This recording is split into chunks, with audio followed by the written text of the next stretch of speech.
Student. तो आज हम क्लास 12th का नेक्स्ट लेक्चर स्टार्ट करेंगे, चैप्टर फर्स्ट का। ठीक है, तो कल हमने स्टडी की थी किसकी?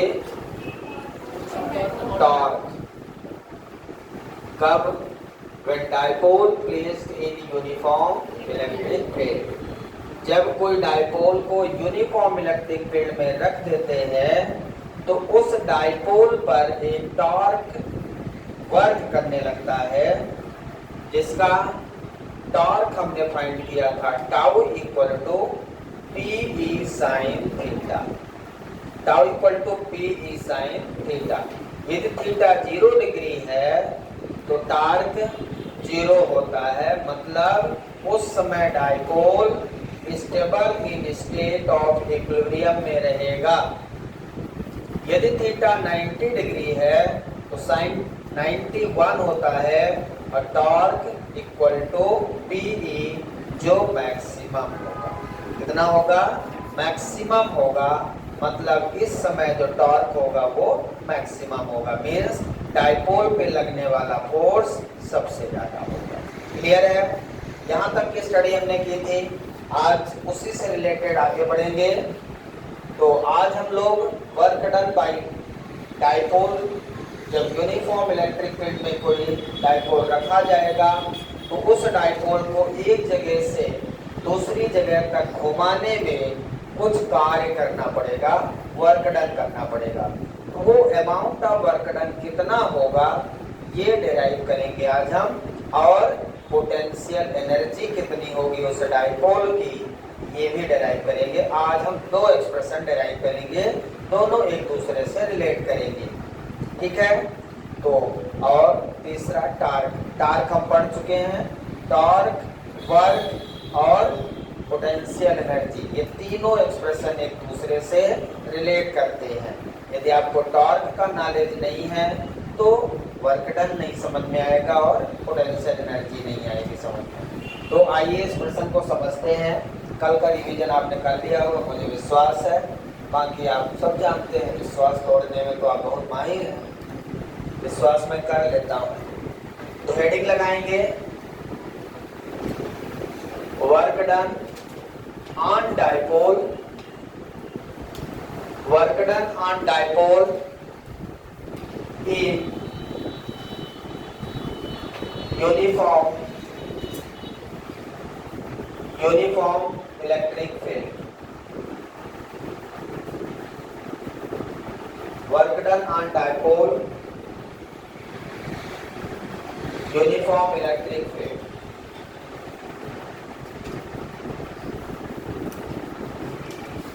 हेडिंग लगाएंगे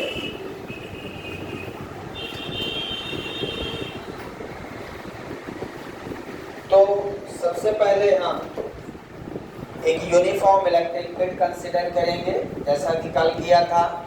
ठीक है,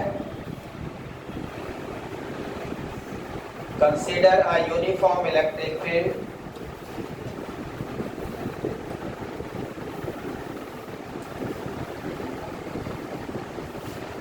इन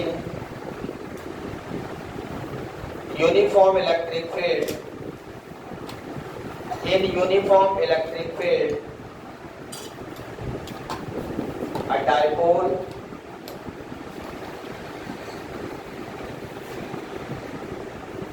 placed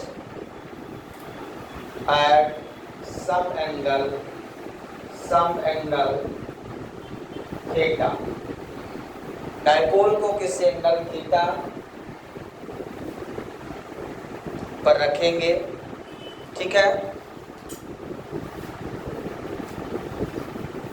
आप देखिए यहाँ पे सबसे पहले हम एक यूनिफॉर्म इलेक्ट्रिक फील्ड कंसीडर करेंगे। सभी को पता है यूनिफॉर्म इलेक्ट्रिक फील्ड क्या है। Electric field which are same direction and equidistance, these are electric field. ठीक है, अब इसी यूनिफॉर्म इलेक्ट्रिक फील्ड में हम सबसे पहले एक डाइपोल रखेंगे। उस डाइपोल को किसी एक एंगल से यहाँ पे प्लस क्यू, यहाँ पे माइनस क्यू। ये डाइपोल का चार्ज है। डाइपोल की लेंथ कितनी होती है? 2n। सभी को पता है। यहाँ पे इस पॉइंट ए ले लेता हूँ, ये पॉइंट बी है। अब इस डाइपोल में फोर्स इधर लगेगा F equal to q E, इसमें इधर फोर्स लगेगा F इक्वल टू क्यू। अब इस कंडीशन में थीटा इक्वल टू 0 डिग्री है।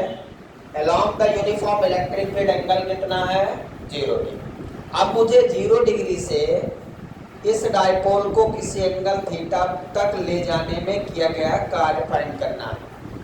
डाइपोल को यहाँ से लेके यहाँ तक ले जाने में अमाउंट ऑफ वर्क डन निकालना है। यहाँ पे डाइपोल कितने में है? 0 डिग्री। यहाँ से थीटा डिग्री, थीटा कितना भी हो सकता है, 90, 180, 360।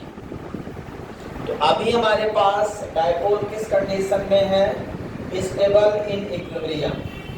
डाइपोल यदि स्टेबल इन इक्विलिब्रियम में है तो उसमें टार्क 0 होता है। कल फाइंड किया आपने। डाइपोल यदि स्टेबल इन इक्विलिब्रियम है तो टार्क कितना है? 0। क्लियर है सभी को? अब उस स्थिति में टार्क यदि 0 है तो डाइपोल मूव नहीं करेगा। डाइपोल मूव करेगा क्या? डाइपोल कब मूव करेगा? यदि इस डाइपोल को किसी एंगल थीटा तक लाते हैं तब उस डाइपोल पर टार्क लगने लगता है। मतलब डाइपोल तभी मूव करेगा जब टॉर्क लगेगा। क्लियर है? अब तो हम इस डाइपोल को यहाँ से लेके यहाँ तक ले जाने में जितना अमाउंट ऑफ वर्क डन करना पड़ेगा वही फाइंड करेंगे। ठीक है? तो हमें एक्चुअल में निकालना क्या है? Work done on dipole. Dipole को रोटेट करने में कितना आप वर्क डन करते हो। तो वर्क डन ऑन डाइपोल यहाँ पे निकालेंगे। Work done on dipole rotating from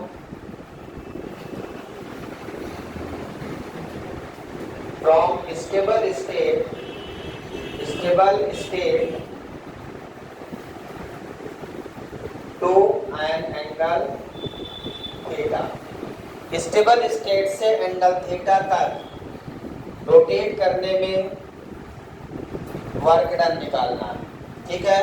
work done on dipole rotating from stable state to angle theta.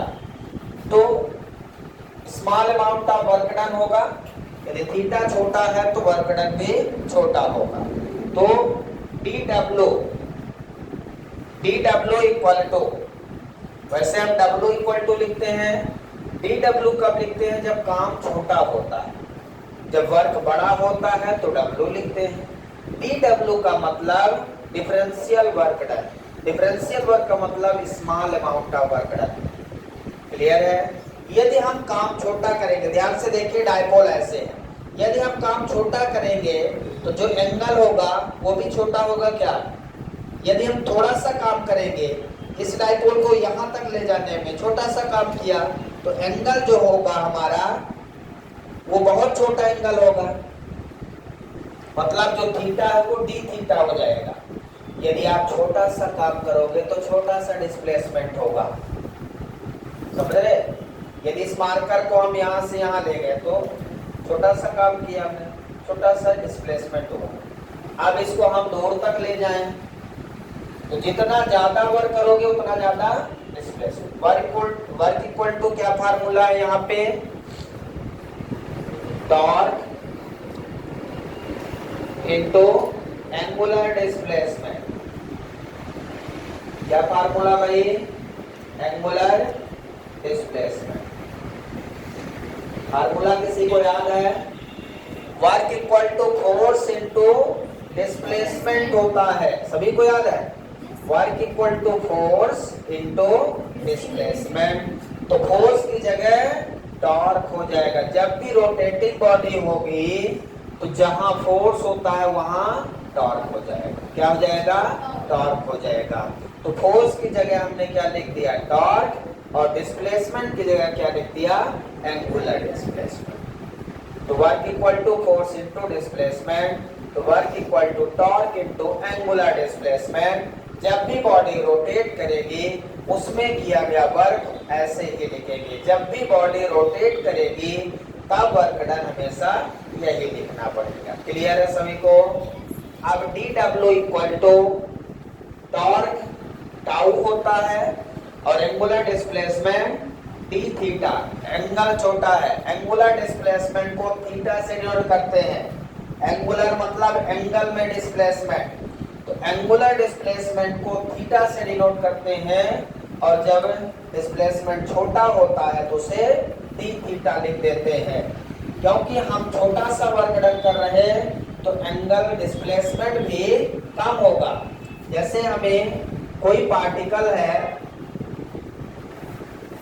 Circle में, यहां से घूम रहा है यहां तक गया, तो ये हमारा क्या होगा, ये हमारा डी थीटा, मतलब जितना छोटा सा अमाउंट ऑफ वर्क डन किया आपने। एंगुलर डिस्प्लेसमेंट तब आएगा जब एंगल में कोई चीज डिस्प्लेस होगा, ठीक है ना। वर्ड की मीनिंग समझिए। अब हमें क्या पता है, डी डब्ल्यू पता है, मुझे निकालना क्या है। हमने पहले छोटा सा वर्क लिया, अब फिर हम पूरा वर्क ले लेंगे। पूरा वर्क डन निकालने के लिए आपको डब्ल्यू चाहिए।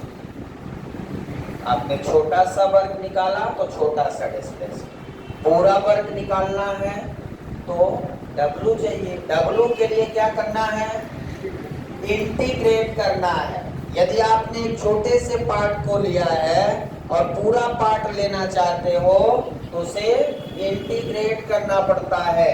छोटे छोटे पार्ट को जोड़कर जब एक बड़ा पार्ट बनता है तो उसे इंटीग्रेशन कहते हैं। What is integration? ये मार्कर है, जब ये छोटे छोटे पार्ट मिलकर मार्कर बन गया, दैट इज द इंटीग्रेशन। और उन्हीं छोटे छोटे पार्ट को काट कर अलग कर दो, that is the physical meaning of differentiation. Differentiation मतलब काट कर अलग करना, एक बड़ी बॉडी को काट कर अलग अलग कर देना डिफरेंशिएशन, और छोटे छोटे पार्ट को जोड़कर बड़ी बॉडी बना देना इंटीग्रेशन। फिजिकल मीनिंग ये है। इंटीग्रेशन जब भी आएगा मतलब मैथ में यदि आप समझे तो एडिशन। इंटीग्रेशन मतलब एडिशन और डिफरेंशिएशन मतलब सब्ट्रैक्शन। ये आपको समझना पड़ेगा। क्लियर है सभी को? तो अब आप इन छोटी छोटी चीजों को एंगल में जोड़कर पूरा 360 डिग्री का डायपोल मोमेंट आप निकाल सकते हैं। तो डी डब्ल्यू अब इंटीग्रेट कर देंगे, इंटीग्रेट बोथ साइड। एंगल कहां से, यहां पे जो हमारा एंगल है डी थीटा, तो डी डब्ल्यू यहां दोनों तरफ इंटीग्रेट कर देते हैं। Integration D W equal to integration tau D theta. Clear है? अब आपने मेरा बेसिक लेक्चर मैथ का लिया होगा। सबसे पहला लेक्चर मैंने आपको डिफरेंशिएशन और इंटीग्रेशन सिखाया। dx का इंटीग्रेशन x, dy का y, dq का dw का w हो जाएगा। तो यहाँ पे आपको ये ध्यान रखना है, सबसे पहले दिन मैंने आपको केवल यही सिखाया है कि हम 12th में जो इंटीग्रेशन का यूज करेंगे वो किस लेवल का करेंगे, वो मैंने आपको पढ़ाया है। इतना आपसे बनता है तो 12th में कोई दिक्कत नहीं। यदि आपसे नहीं बनता तो फिर दिक्कत ही दिक्कत है। मेरे को पता है दिक्कत कहाँ है, इसलिए वो सारी चीजें मैं पहले बता देता हूँ। बाकी आपकी इच्छा, पढ़ना है कि नहीं पढ़ना वो आपके ऊपर। तो डी डब्ल्यू का integration W equal to integration tau की वैल्यू रख दो। टाउ इक्वल टू हमने कल क्या प्रूव किया था, P E sine theta d theta. तो tau equal to P E sine theta हमने कल प्रूव किया था, उसे आप लिख देंगे। तो टाउ की जगह क्या लिख दिया आपने, पी साइन थीटा, और डी थीटा पहले से ही है तो क्या बन गया पी ई साइन थीटा। अब आपको पता होना चाहिए इंटीग्रेशन किसके रिस्पेक्ट में हो रहा है, थीटा के। जो डी थीटा है या डी एक्स है, यहाँ जो लिखा होगा उसी के रिस्पेक्ट में इंटीग्रेशन। यहाँ डी थीटा लिखा है मतलब integration with respect to theta, d x लिखा है तो integration with respect to x, मतलब वो फंक्शन है, उसके अलावा सब कांस्टेंट है। ये सारी चीजें हम बता चुके हैं। अब यहाँ जो कांस्टेंट है उसे इंटीग्रेशन से बाहर ले लें, अंदर क्या बचेगा, साइन थीटा डी थीटा। अब ट्रिग्नोमेट्री फार्मूला आ गया, साइन थीटा का इंटीग्रेशन किसी को याद है, माइनस कॉस थीटा होता है। क्या होता है, माइनस कॉस थीटा। इसकी लिमिट भी है, इसकी लिमिट है 0 से थीटा। लिमिट लगा दीजिएगा,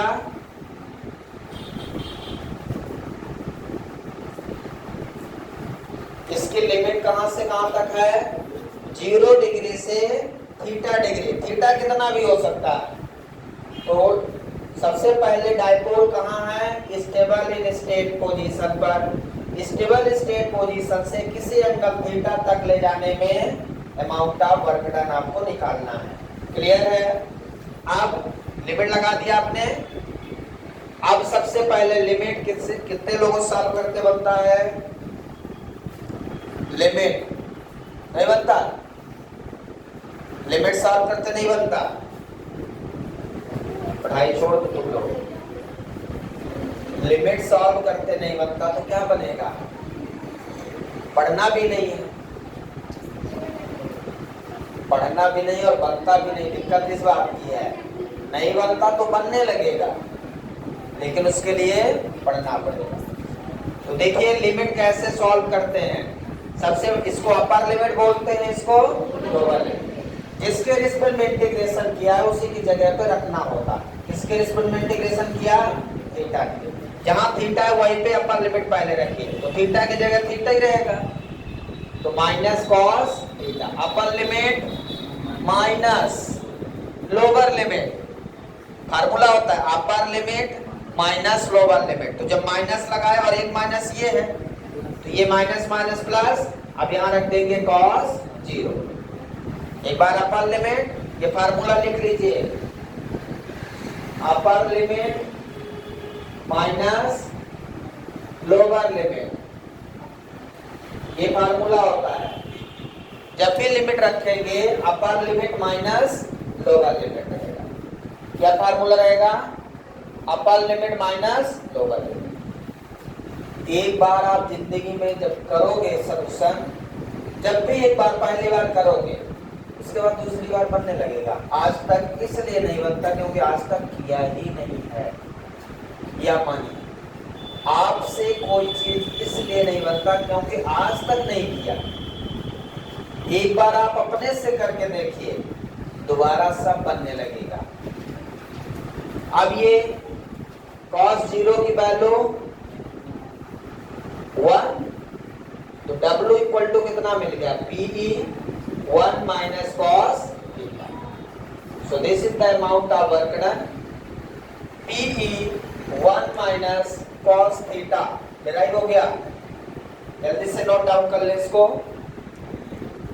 तो W equal to PE 1 minus cos theta में किसी को कोई डाउट है तो पूछ लें, नहीं है, गुड। ऐसे ही कोई डाउट ना रहे तो बहुत अच्छा लगता है, लेकिन ऐसा तब अच्छा लगता है जब समझ में आया। ऐसा पता चला कि कुछ समझ में नहीं आया और डाउट भी नहीं है। केस फर्स्ट क्या है देखिए, एक थीटा इक्वल टू 0, cos 0 1। किसी को पता है थीटा यदि 0 है तो इस अवस्था में है डायपोल, और यदि डायपोल इस अवस्था में है तो वर्क डन कितना होगा। यहां से देखिए PE 1 minus 1 इक्वल टू 0। यदि आपका डायपोल, दिमाग से सोचिए, dipole minus Q plus Q इस अवस्था में है, यहाँ पे थीटा इक्वल टू 0 डिग्री। जब थीटा इक्वल टू 0 है तब तो आपने कोई काम किया ही नहीं है। आपको करना क्या है, थीटा इक्वल टू 0 से किसी एंगल पे ले जाना है, घुमाना है। तो जब आप इसको यहां से घुमाओगे तो वर्क करोगे ना। अभी तो आपने केवल रखा है, आपने कोई वर्क किया ही नहीं है, जो मैथमेटिकल से भी प्रूव हो रहा है कि W इक्वल टू 0। और डायपोल इस अवस्था में स्टेट इन इक्विलिब्रियम में है। किस पोजीशन में डायपोल है? स्टेट इन इक्विलिब्रियम पोजीशन में, स्टेबल पोजीशन में। स्टेबल का मतलब है कहीं नहीं जाएगा, नेट फोर्स 0 रहेगा। और यदि नेट फोर्स 0 है तो वर्क डन तो 0 है। क्लियर है? नेट फोर्स 0 है, नेट टॉर्क भी यहाँ पे 0 है, सब कुछ 0 है, तो आगे कुछ करना भी नहीं है। आगे बढ़े। स्पष्ट लिख लिया सबने? हाँ लिख लीजिए आराम से जल्दी, कोई बात नहीं। केस नंबर सेकंड देखिए, if theta equal to 90 degree, cos 90 किसी को याद है? 0। cos 90 की वैल्यू 0 होती है। अब बताइए यहाँ पे इस फार्मूले में रखिए तो कितना हो जाएगा? 1 माइनस 0 इक्वल टू PE हो जाएगा। W इक्वल टू कितना हो गया भाई? PE, मतलब इस समय वर्क होगा। अब डायपोल कहाँ आ चुका है? यहाँ ऐसे। ये डायपोल कैसे आ चुका है? ध्यान से देख, थीटा कितना हो गया? 90। डायपोल ऐसे है, फील्ड ऐसे है, मतलब आपने इस डायपोल को यहां से यहां तक लाया, यहां से यहां तक लाया, यहां से यहां तक लाने में कितना काम किया? W equal to PE, dipole moment into electric field. Clear है? केस थर्ड देखें, सेकंड लिख लिया आपने। केस थर्ड क्या कहता है? यदि हम थीटा को 180 रोटेट कर दें, ध्यान से समझिएगा, cos 180 माइनस 1, cos 180 माइनस 1, तो यहां पे फार्मूले में ध्यान से देखिए, PE 1 माइनस cos 180, cos 180 की वैल्यू कितनी है? माइनस 1, तो PE 1 माइनस माइनस प्लस कितना हो जाएगा? 2PE। ये क्वेश्चन ऑब्जेक्टिव में MP बोर्ड में 3 बार आ चुका है। क्वेश्चन क्या रहेगा? When dipole rotates in 180 degree, then how much amount of work done on the dipole? जब डायपोल को 180 डिग्री घुमा देते हैं तो कितना वर्क डन होगा?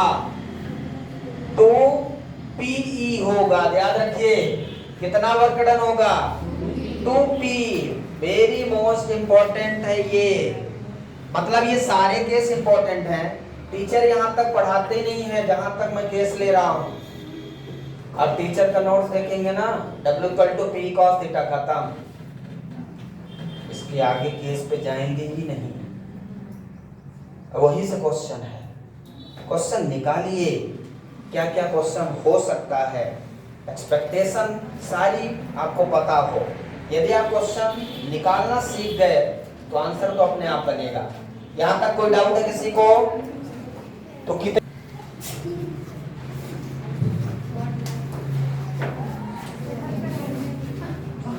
नहीं, 5 मिनट का काम है तो इसे पूरा है। हेडिंग लगाइए,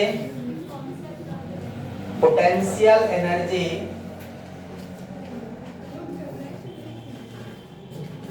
on dipole in uniform electric field.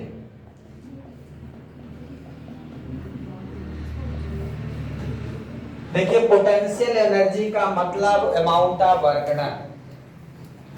अभी हमने वर्क डन किया है। ऐसा समझे जैसे एक स्प्रिंग होती है ना, स्प्रिंग को जब खींचते हैं तो स्प्रिंग खिंच जाती है और फिर छोड़ते हैं तो स्प्रिंग क्या होती है? सट जाती है। क्यों? वापस क्यों आ जाती है? क्योंकि जब स्प्रिंग को खींचते हैं तो उस स्प्रिंग में एक एनर्जी आ जाती है। That is called potential energy. जब किसी बॉडी में डिस्प्लेसमेंट होता है, उसकी पोजीशन में चेंज होता है, तब पोटेंशियल एनर्जी होती है। मतलब हम डाइपोल को एक जगह से दूसरी जगह रोटेट कर रहे हैं, उसकी पोजीशन चेंज कर रहे हैं। मतलब यदि हम डाइपोल को फिर ऐसे यहां से इस पोजीशन तक ला रहे हैं और फिर यदि छोड़ दें तो ये कहां जाएगा? ये अपनी पोजीशन में जाएगा। क्यों? बिना एनर्जी का कोई डोल नहीं सकता एक जगह से दूसरी जगह। यदि मैं इसको यहां से यहां तक लाया और काम किया, फिर मैंने इसको छोड़ दिया, तो ये फिर यहां चला जाएगा, because of which store the potential energy. Dipole एक पोटेंशियल एनर्जी क्या करेगा? स्टोर कर लेगा। क्लियर है सभी को? अब यही डेरिवेशन करने जा रहे हैं, तो डायग्राम अगेन बनाएंगे बिल्कुल उसी तरह से।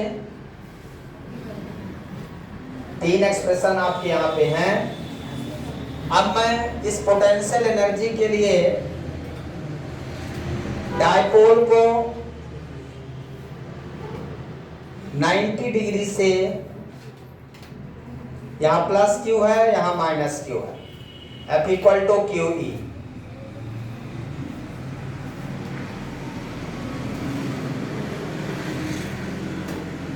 नाइन्टी डिग्री, यहां थीटा 90 डिग्री है। 90 डिग्री मतलब पाई बाई 2 से थीटा डिग्री तक लाने में, ये 90 से थीटा डिग्री तक लाने में आपने जो वर्क डन किया था, 0 से 90 तक ले गए थे, अब 90 से थीटा डिग्री अपने आप घूम जाएगा। ये जितनी इसकी एनर्जी होगी उतना घूम जाएगा। तो वो पोटेंशियल एनर्जी हम निकालने जा रहे हैं। क्लियर है? डायग्राम समझ में आ रहा है? कहां से है डाइपोल? 90 डिग्री से थीटा डिग्री पे घूमेगा। ये वर्क डन अपने से होगा। पिछली बार हमने वर्क डन किया था स्टेबल से अनस्टेबल पोजीशन पर, इस बार ये अपने से घूम जाएगा। ठीक है? The amount of work done, amount of work done by dipole in uniform electric field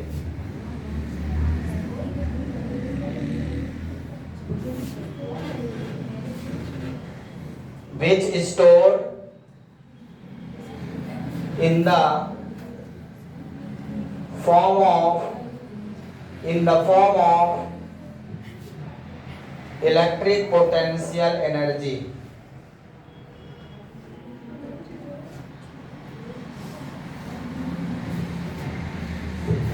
फिर से फार्मूला लगाएंगे, d W equal to tau into d theta. Formula same रहेगा, d W equal to tau into d theta. Clear है? Same formula, मतलब आपको क्या निकालना है? वर्क डन ही निकालना है। पिछली बार हमने डाइपोल को यहां से यहां तक ले गए थे, इस बार ये अपने आप चला जाएगा। अपने आप जाएगा तो डिस्प्लेसमेंट होगा कि नहीं? अपने आप जो डिस्प्लेसमेंट होगा वही अमाउंट ऑफ वर्क डन निकालना है। मतलब डाइपोल इस बार उस एनर्जी के कारण घूम जाएगा। कौन सी एनर्जी? पोटेंशियल एनर्जी के कारण। तो घूम जाएगा मतलब वर्क डन होगा, तो वो वर्क डन निकालिए। तो डी डब्ल्यू इंटीग्रेट कर दीजिए इसको, integrate both side from 90 degree to theta degree, 90 degree से थीटा डिग्री तक इसको हम रोटेट कर देंगे। तो D W equal to 90 pi by 2 से थीटा टाउ डी थीटा। यहां तक जल्दी से लिख लें। अब देखिए इसको हम इंटीग्रेट करेंगे। डी डब्ल्यू का इंटीग्रेशन कितना हो जाएगा? डब्ल्यू हो जाएगा, यही पोटेंशियल एनर्जी हो जाएगी। जो डब्ल्यू है यही क्या हो जाएगी? Potential energy. Capital U equal to pi by 2 से थीटा, टाउ की वैल्यू रख दीजिए p sine theta d theta. Same बिल्कुल एक्सप्रेशन है, पी बाहर ले लें, इंटीग्रेशन पाई बाई 2 से theta sine theta d theta. Clear है? U equal to p E sine theta का इंटीग्रेशन किसी को याद है? Minus cos theta. याद कर लीजिए भैया, बार बार वही चीज आ रही फिर भी नहीं याद है, इतना तो याद ही कर लीजिए। नीचे लिख ले इधर, कुछ पूछना है? अब आपको लिमिट रखना। लिमिट के लिए क्या फार्मूला होता है बोलिए? अपर लिमिट थीटा की जगह थीटा ही रखोगे तो वही रहेगा, minus minus plus. Lower limit क्या है? पाई बाई 2। कॉस पाई बाई 2 की वैल्यू किसी को याद है क्या? 0 होती है। किसी को 1 याद है? अच्छी बात है। कॉस 0 1 हो गया, माइनस बाहर आ जाएगा, minus p E cos theta, minus p cos theta. So this is the formula derivation of electric potential energy. Potential energy maximum कहाँ होगी, किस एंगल पे? जैसे यदि 0 रख दिया तो cos 0 1 माइनस पी रहेगा, अभी नेगेटिव में है। 90 रखा तो cos 90 0 मतलब 0 आ जाएगा। 180 रखेंगे तो प्लस पी हो जाएगा। 180 पे मैक्सिमम मिलेगा। ठीक है? Thank you, have a nice day.